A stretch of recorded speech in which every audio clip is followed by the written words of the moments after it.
श्री शिवाय नमस्तुभ्यम। दोस्तों, मेरे चैनल में आप सभी का स्वागत है। आज मैं आप सभी को वीडियो में शेयर करूंगी साल की पहली एकादशी जो कि 7 जनवरी को है, दिन रविवार है। कृष्ण पक्ष की पौष मास की सफला एकादशी है जो कि 7 जनवरी को है और सुबह 12:41 से शुरुआत है और अगले दिन 8 जनवरी को 12:46 पर समापन है। और वहीं अगर हम शुभ मुहूर्त पूजा की बात करें तो 7:30 से 10 बजे के बीच में सुबह 7 तारीख को यानी दिन रविवार को शुभ मुहूर्त है। तो आइए हम वीडियो में जानेंगे पूजा विधि, सफला एकादशी की व्रत की महत्वता और दान पुण्य हर प्रकार की जानकारी हम आपको संपूर्ण वीडियो में एकादशी से देंगे। तो वीडियो के अंत तक बने रहेंगे तो आपको जानकारी जरूर प्राप्त होगी। और चैनल पे नए जुड़े हैं तो प्लीज़ चैनल को सब्सक्राइब भी कर लीजिएगा और लाइक शेयर कमेंट करना ना भूलिएगा। तो आइए हम जानते हैं सफला एकादशी के बारे में। सफला एकादशी यह कृष्ण पक्ष की पौष मास में पड़ रही है। सफला एकादशी से हमारे हर कार्य सफल होते हैं। यानी इस दिन के व्रत को अगर आप व्रत करते हैं, तपस्या करते हैं, यानी मंत्र का जाप करते हैं, भगवान नारायण की आराधना करते हैं, तो कहा जाता है कि आपके पूरे वर्ष आपको सफलता ज़रूर प्राप्त होती है। आप हर कार्य में सिद्धि प्राप्त ज़रूर होते हैं क्योंकि यह सफला एकादशी है। सफला मतलब सफल होना। तो सफला एकादशी का व्रत नियम हम सभी को करना चाहिए और नियम इस प्रकार से है कि इस दिन हमें ब्रह्म मुहूर्त में स्नान करके सूर्य भगवान को जल समर्पित करना चाहिए। साथ ही हमें इस दिन पीले रंग के वस्त्र को धारण करना चाहिए और अपने लड्डू गोपाल नारायण को भी पीताम्बरी वस्त्र धारण कराना चाहिए क्योंकि पीताम्बरी वस्त्र प्रिय माना जाता है। साथ ही हमें आज के दिन यानी सफला एकादशी के दिन गौ सेवा, गौदान या गौ सेवा या गौ को कुछ भी जरूर खिलाना चाहिए क्योंकि नारायण के प्रिय गौ हैं और गौ माता में सारे 33 कोटि देवता विराजमान होते हैं। तो गौ माता की सेवा हम सभी को एकादशी के दिन जरूर करना चाहिए। साथ ही हमें ना तो चावल स्पर्श करना चाहिए, ना ही ग्रहण करना चाहिए और ना ही भगवान को समर्पित करना चाहिए। दशमी की रात्रि से ही हमें चावल ग्रहण नहीं करना चाहिए और ब्रह्मचर्य का पालन करते हैं तो आपको भी व्रत के फल की प्राप्ति जरूर होती है। जो भी व्रती व्रत करता है सुबह शाम दोनों समय नारायण की पूजन करना चाहिए, पंचामृत स्नान कराना चाहिए, तुलसी दल उनको समर्पित करना चाहिए, पीले पुष्पों से उनका श्रृंगार करना चाहिए। इस दिन माखन मिश्री का भोग लगा सकते हैं आप, चने गुड़ का भोग लगा सकते हैं आप और इस दिन आप चाहें तो मेवे का, फल का, केले का भी भोग आप लगा सकते हैं। साथ ही तुलसी माता की पूजन की जाती है लेकिन रविवार के दिन पड़ रहा है तो हमें तुलसी को ना तो स्पर्श करना है और दूर से आप जैसे कि गमले के दूर ही आप चाहे तो शाम के समय दिया जला सकते हैं क्योंकि तुलसी माता भी तपस्या करती हैं एकादशी के दिन। लेकिन रविवार के दिन पड़ रहा है और रविवार के दिन हम तुलसी को ना तो स्पर्श करते हैं और ना ही तोड़ते हैं। तो पहले से आप तुलसी रख लीजिएगा और तभी आप पूजन करिएगा।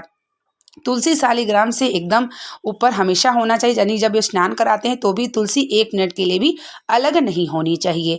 एकादशी का अगर हम व्रत करते हैं, नियम करते हैं, नारायण की आराधना करते हैं तो इस जन्म में समस्त पाप को हम समाप्त करके बैकुंठ को प्राप्त जरूर होते हैं। नारायण की सेवा और व्रतों में राजा कहा गया है एकादशी व्रत। एकादशी का व्रत नियम और पालन करने से हमारी समस्त मनोकामनाएं भी पूर्ण होती हैं। पूरे वर्ष में एकादशी पड़ती है और हर अलग अलग एकादशी के महत्व होता है। उसी तरीके से यह सफला एकादशी है। तो सफला का मतलब सफल होना। तो आप निश्चित ही अपने कार्य में भी सफल होंगे और इस एकादशी के दिन आप प्रार्थना जरूर करिएगा नारायण से। आपके कोई भी कार्य होंगे आप उनसे व्यक्त जरूर करिएगा और पूर्णतः मुझे भरोसा है कि आपके नारायण आपके जो है आपकी भक्ति से, आपके नियम से, एकादशी के व्रत धारण से आपको जीवन में अवश्य फल की प्राप्ति जरूर होती है। कहा जाता है कि सभी को कम से कम 5 एकादशी जरूर रहना चाहिए और अगर जो निरंतर एकादशी का व्रत करता है वह समस्त अपने पाप को समाप्त कर लेता है क्योंकि एकादशी जो होती है हमारे पापों को समाप्त करने के लिए इस व्रत को हम सभी करते हैं क्योंकि मनुष्य तन है, जाने अनजाने बहुत सारी गलतियां हम सभी से होती है। तो एकादशी एक व्रत ऐसा होता है कि सभी को यह व्रत करना चाहिए और मान लीजिए शारीरिक अवस्था से आप व्रत नहीं कर पाते हैं तो नियम का भी पालन कर लेते हैं तो व्रत के समान आपको फल की प्राप्ति ज़रूर होती है। यानी इस दिन आपको लहसुन प्याज का त्याग करना चाहिए, बाहर का भोजन नहीं करना चाहिए, साथ ही आपको झूठ नहीं बोलना चाहिए और जो निंदा बुराई नहीं करना चाहिए, नारायण के मंत्रों का जाप करना चाहिए, आपको जो है अन्न ग्रहण में चावल बिल्कुल नहीं करना चाहिए। और आप अगर विष्णु सहस्त्र नाम का पाठ कर लेते हैं, नारायण की सेवा, गौ माता की सेवा कर लेते हैं तो आपको व्रत के समान ही फल की प्राप्ति ज़रूर होती है। इस दिन सभी को विष्णु सहस्त्र नाम का पाठ जरूर करना चाहिए। इस दिन श्रीमन नारायण या ओम नमो भगवते वासुदेवाय के मंत्रों का जाप भी जरूर करना चाहिए। इस दिन आपको नारायण के लिए शाम के समय कुछ घर की रसोई में जो है कुछ भी आप बना सके तो उन्हें जरूर बना करके मीठी भोग जरूर लगाएं। नारायण की सेवा में हम सभी को एकादशी के दिन हमेशा लगे रहना चाहिए और उस दिन आप जब भी कोई भोग लगाते हैं हमेशा तो तुलसी दल बिल्कुल लगाया जो है डालकर ही भोग लगाया करिए, क्योंकि बिना तुलसी दल के नारायण सेवा जो है आपका भोग स्वीकार नहीं करते हैं। और शालिग्राम रखे हों, चाहे लड्डू गोपाल रखे हों, चाहे गाय की मूर्त रखी हों, चाहे आप विष्णु नारायण की तस्वीर रखो, सबकी पूजा आपको एकादशी के दिन करनी चाहिए। उस दिन गोल बाती का इस्तेमाल करना चाहिए और आपको गाय के घी का दीपक जरूर जलाना चाहिए। समक्ष दीपक जला करके आपको तुलसी के माला से मंत्रों का जाप और जो है विष्णु सहस्त्र नाम का पाठ जरूर करना चाहिए। अपने मेन द्वार के शाम के समय प्रदोष काल में आपको तुलसी के पास दूध दिया जरूर रखें और प्रार्थना करें कि आपके घर से सुख समृद्धि बढ़े और आपके घर में नकारात्मक ऊर्जा समाप्त हो और साथ ही नारायण की कृपा आपके जीवन और आपके परिवार के ऊपर जरूर हो। इस दिन कुछ बातों का ध्यान जरूर रखिएगा, या आप व्रत करते हो या नहीं। आपको यह बात का ध्यान रखना है कि आपको तुलसी बिल्कुल भी छूना नहीं है और ना ही तोड़ना है। दूसरा है कि आपको चुगली निंदा से बचना है, झूठ से बचना है, आपको इस दिन मंत्रों का जाप करना है। तीसरा है कि आपका जो आहार है वह सात्विक होना चाहिए, किसी भी प्रकार का आपका आहार जो है नास्तिक नहीं होना चाहिए, यानी आप लहसुन प्याज और अगर मांस मंदिरा या जो भी का सेवन करते हैं तो बिल्कुल आपको नहीं करना चाहिए।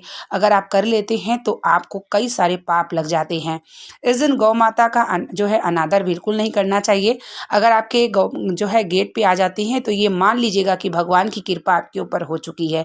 अगर अपने आप एकादशी के दिन गौ माता आ जाती हैं या प्रदोष के दिन या आपका पूर्णिमा के दिन, तो ये मान के रखिएगा कि भगवान आपके साथ है और किसी न किसी रूप में गौ माता के रूप में आपकी सेवा आपको लेना चाह रहे हैं। तो गौ माता को जरूर प्रणाम करिएगा, क्योंकि जो है 43,0999 योनि जो होती है वो गौ माता की होती है और अगली योनि मनुष्य की योनि में आती है। तो हम सभी को प्रणाम भी करना चाहिए, पूंछों को स्पर्श करना चाहिए और साथ ही गौ माता को कुछ न कुछ गुड़ चना जरूर खिलाना चाहिए। इस दिन आपको गुड़ चने का भी भोग जरूर लगाना चाहिए। तुलसी माता को इस दिन बिल्कुल भी स्पर्श नहीं करना है और साथ ही भगवान शिव के मंदिर में अगर जाते हैं एकादशी के दिन तो स्वधा स्वधा कह के 3 बार आपको नाम बोल के भगवान शिव के ऊपर जल समर्पित करना चाहिए। स्वधा स्वधा पितरों की पत्नी है और आपके घर से पितृदोष और समस्त दोष समाप्त हो जाते हैं जब आप स्वधा स्वधा कह के 3 बार भगवान शिव के ऊपर जल समर्पित कर देते हैं। व्रत करने वाले जो भी हैं अगर वह नियमित व्रत करते हैं तो नियम का पालन ज़रूर करते हैं, लेकिन जो व्रत नहीं करते हैं उन्हें भी नियम का पालन ज़रूर करना चाहिए। और इस दिन जैसे एकादशी के दिन आपको कुछ न कुछ ज़रूरतमंद को दान या अन्नदान ज़रूर करें, यानी पक्षियों को लिए कुछ डाल दें या आप किसी जो है चींटियों के लिए एक वृक्ष के नीचे डाल दें या आप गौ माता को दें, और या कोई भूखा अगर आपके आ जाए या आप जो है आपके घर में अगर कोई आ जाए तो अच्छी बात है, नहीं आए तो कोई ब्राह्मण को भी कुछ भी बना के आप दे सकते हैं। अन्नदान महादान कहा गया है। अगर आप इस दिन कुछ भी दान कर देते हैं तो आपके व्रत को कई गुना फल की प्राप्ति आपको निश्चित ही होती है, क्योंकि दान का बहुत महत्व और अन्नदान सबसे सर्वश्रेष्ठ माना गया है। तो इस तरीके से सफला एकादशी जो कि 7 जनवरी को है और आप सभी नियम पूजन व्रत विधि पूजा जरूर करिएगा, गौ माता की सेवा करिएगा, नारायण की आराधना करिएगा, ताकि आपका पूरा साल जो भी कार्य करें वह सफल हो। नारायण से कृपा जरूर मांगिएगा। उम्मीद करेंगे कि ये वीडियो आपके लिए जानकारी भरी हो और आपको अच्छी भी लगी हो। अगर आप इसी प्रकार की वीडियो जानकारी चाहते हैं तो मेरे चैनल को प्लीज़ सब्सक्राइब कर लीजिए और मैं आप लोगों को जो भी वीडियो शेयर करती हूँ आप तक प्राप्त हो और आपका जीवन भी सार्थक हो। मिलते हैं नेक्स्ट वीडियो के साथ, तब तक के लिए श्री शिवाय नमस्तुभ्यम। हर हर